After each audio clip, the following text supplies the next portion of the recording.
আম তেল বানানোর জন্য দেখো আমি প্রথমেই কাঁচা আমগুলোকে রোদে দিয়ে নুন হলুদ মাখিয়ে শুকিয়ে নিয়েছি।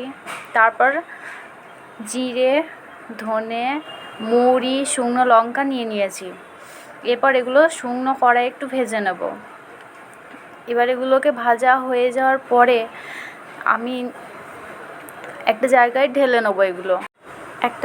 ঢেলে নেবো। এবার এগুলো ঢেলে নেওয়ার পরে একটু ঠান্ডা করার পর মিক্সিতে ভরে একটু গুঁড়ো করে নেব। এবার আমি তেল গরম করে ঠান্ডা হওয়ার জন্য রেখে দেবো। মশলাগুলো গুঁড়ো হয়ে যাওয়ার পরে আমি এগুলো কৌটোর মধ্যে ঢেলে দেবো। এরপর তেল যখন ঠান্ডা হয়ে যাবে সেই তেলটা আমের মধ্যে দিয়ে রোদে দিয়ে দেব।